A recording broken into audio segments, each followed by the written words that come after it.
Dieu est pire que Voldemort, dans le sens où il est plus incompétent que lui. Et je vais vous le prouver en 3 points. À noter que si je prends ici en particulier Dieu ou l'Éternel tel qu'il est écrit dans la Bible catholique, j'estime à titre personnel que Yahvé dans la Torah, Allah dans le Coran ne sont pas mieux. Comme ça, vous le savez. Et concernant Voldemort, spoiler, si vous n'avez ni vu les films, ni lu les livres. On est bon? Ok. Premier point. Le nom de Voldemort est tellement associé à la terreur que les gens ont en pensant à lui, qu'ils n'osent même plus prononcer son nom. Et ce, des années après sa mort. Ce qui vous donne une idée de la compétence du gars si l'évocation de son simple nom fait cet effet. Dieu est obligé d'interdire que l'on prononce son nom. Exode 27. En vain. Pire que tout, je prends le pari que la majorité des gens qui regarderont cette vidéo ne savent même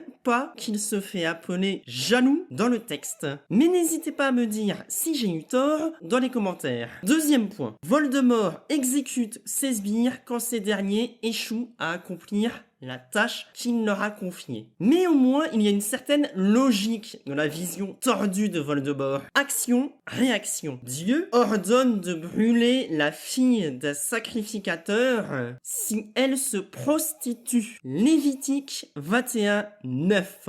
En termes de priorité pour instaurer un état qui se veut, d'après certains commentaires que j'ai eus dans le passé, comme étant un état d'amour et de paix, on aura vu plus efficace. Et enfin, troisième et dernier point, Voldemort échoue face à un bébé, mais finit par revenir. Ah, j'avais prévu des spoilers. Concernant les enfants qu'on pourrait qualifier de rebelles à l'égard de leurs parents, et donc à l'égard de l'autorité de Dieu, ce dernier a une autre méthode, celle de leur lancer de la caillasse à la sortie de la ville par la foule s'ils désobéissent à leurs parents. Deutéronome 21, 18, 21. N'oubliez pas que Dieu n'a pas besoin de ça, car il est censé être tout puissant, pour rappel, et ne pas avoir peur d'un enfant qui, pour rappel aussi, n'est pas responsable de ses actes.